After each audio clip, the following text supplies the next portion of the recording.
আজকের এই ভিডিওতে আমি উৎসর্গ করতে চাই কিছু ধর্মনিরপেক্ষ লাগামহীন বাক স্বাধীনতায় বিশ্বাসী কন্ডম কবিদের উদ্দেশ্যে। আজকের এই ভিডিওতে যেসব কন্ডম কবিরা আছে, ওই কন্ডম কবিদের চারিত্রিক বৈশিষ্ট্যতা আমি তুলে ধরবো। যেমন ভারত মাতার কোলে বসে ভারতের নমক খাওয়া যেসব নমক হারামি দেশদ্রোহীরা আছে, তারা যখন বলে যে ভারত তেরা টুকরে হোঙ্গে, পাকিস্তান জিন্দাবাদ, কাশ্মীর মাঙ্গে আজাদি, আফজল গুরু শহীদ হে, তখন এই কন্ডম কবিরা মুখের মধ্যে কন্ডম গুজে রাখে। মানে কন্ডমটাকে এমন ভাবে গুজে রাখে যে মুখ দেওয়ার কোনো স্টেটমেন্টই বেরোয় না। তারপর পশ্চিমবঙ্গে সাইবারিতে যখন কমিউনিস্টরা দুটি সন্তানকে হত্যা করে এবং ওই দুটি সন্তানের রক্ত দিয়ে ভাত মাখিয়ে ওই সন্তান হারা মাকে ভাত খাওয়ায়, তখন এই কন্ডম কবিরা মুখের মধ্যে কন্ডম গুজে রাখে। তারপর যখন টিপু সুলতান মসজিদের ইমাম বরকতি 130 কোটি ভারতীয় প্রধানমন্ত্রী 56 ইঞ্চির নরেন্দ্র মোদীকে ন্যাড়া করে আনার ঘোষণা দেয়, যে 56 ইঞ্চি নরেন্দ্র মোদীর মাথা ন্যাড়া করে আনতে পারবে তাকে 25 লক্ষ টাকা দেওয়া হবে, তখন এই কন্ডম কবিরা মুখের মধ্যে কন্ডম গুজে রাখে। তারপর যখন প্রতিভাবান নাহিদ আফরিন, তোহানা সাইদ এবং ভারতের মুখ উজ্জ্বল করা টেনিস প্লেয়ার সানিয়া মির্জা, এদের উপর যখন এই কন্ডম কবিদের অবৈধ বাপ মানে গোফ কামানো লম্বা দাড়ির ওলামারা ইসলামী হত্যার হুমকি মানে ফতোয়া জারি করে, তখন এই কন্ডম কবিরা মুখের মধ্যে কন্ডম গুজে রাখে। তারপর পশ্চিমবঙ্গে যখন কমিউনিস্টরা যে কমিউনিস্টরা সবসময় বলতে থাকে আমরা পুঁজিপতি বিরোধী, আমরা পুঁজিপতি বিরোধী, আমরা পুঁজিপতি বিরোধী, আমরা পুঁজিপতি বিরোধী, এই পুঁজিপতি বিরোধী কমিউনিস্টরা যখন ইন্দোনেশিয়ান কোম্পানি সালিম গ্রুপের যে পুঁজিপতিরা আছে তাদেরকে নিজের পুঁতি বানানোর জন্য যখন নন্দীগ্রামের গ্রামবাসীদের উচ্ছেদ করে, তখন এই কন্ডম কবিরা নিজেদের মুখের মধ্যে কন্ডম গুজে রাখে। তারপর মুসলিমদের অত্যাচারে পালিয়ে আসা বাংলাদেশি হিন্দু রিফিউজিরা যারা মরিচঝাপিতে হাসানাত ক্যাম্পে আশ্রয় নিয়েছিল, তাদেরকে যখন কমিউনিস্টরা 1979 সালের 31শে জানুয়ারি গণহত্যা করে, তখন এই কন্ডম কবিরা মুখের মধ্যে কন্ডম গুজে রাখে। তারপর কমিউনিস্টরা যখন পশ্চিমবঙ্গে 6,000 কলকারখানা বন্ধ করে দেয়, তখন কর্মহীন শ্রমিকরা অর্থের অভাবে আত্মহত্যা করতে বাধ্য হয়। তারপর ওই শ্রমিকদের মা বোনরা পেট চালানোর জন্য দেহ ব্যবসায় লিপ্ত হয়, তখন এই কন্ডম কবিরা মুখের মধ্যে কন্ডম গুজে রাখে। তারপর আরেকজন কমিউনিস্ট বিকাশ রঞ্জন ভট্টাচার্য, এই যখন আন্দোলনের নামে হিন্দুদের ধর্মানুভূতিতে আঘাত দেয়, তখন এই কন্ডম কবিরা মুখের মধ্যে কন্ডম গুজে রাখে। তারপর মুসলমানরা যখন নবী দিবস পালন করার নামে র্যালি বের করে হিন্দুদের বাড়িঘর পুরায়, তখন এই কন্ডম কবিরা মুখের মধ্যে কন্ডম গুজে রাখে। তারপর যখন আকবরউদ্দিন ওবেসি পাবলিক প্লেসে এরকম একটা স্টেটমেন্ট দেয় 15 মিনিটের জন্য পুলিশ সরায় না, তারপরে দেখো ভারতের মুসলিমরা 100 কোটি হিন্দুদেরকে কি করে।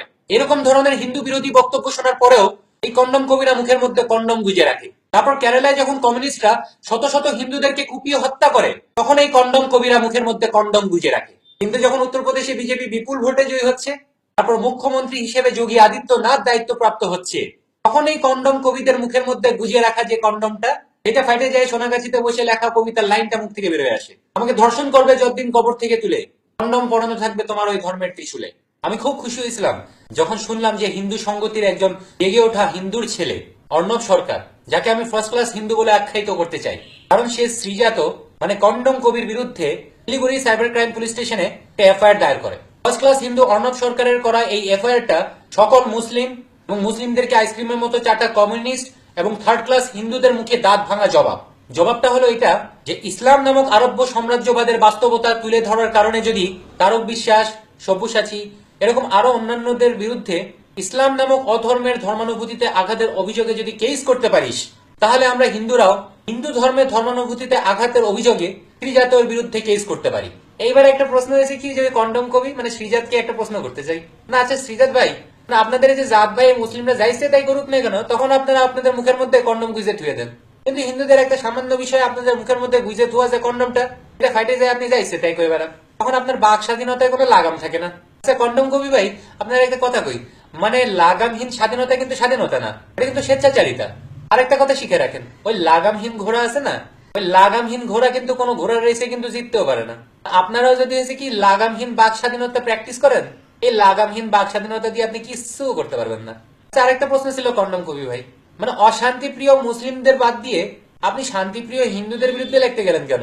কারণটা এটা না তো যে আপনি ভালো করেই জানেন যে হিন্দুদের বিরুদ্ধে লেখালেখি করলে ম্যাক্সিমাম আমার উপরে হয়েছে কি যে একটা এফআইআর হইতে পারে, ওই কোর্টেই তো দাঁড়ানো লাগতে পারে। কিন্তু আপনাদের অবৈধ বাপ মানে ওই মুসলিমদের বিরুদ্ধে কিছু লেখলে আপনার এই মা বোন রয়েছে কি গনিমতের মাল বানায় সারা রাত ধরে হয়েছে কি গ্যাং রেপ করবে, আপনার নামে ফতোয়া দিবে, আপনারা রাস্তায় যেখানেই পাবে সেখানে ধরে নারায় থাকবে আল্লাহ আকবর করে কুপাবে, অথবা ওরা যে চপারটা দিয়েছে কি যে গরু কাটে, এই গরু কাটা চপার দিয়েছে কি আপনারা জবাই করবে। তাহলে মাথায় বুদ্ধি আছে তোমার।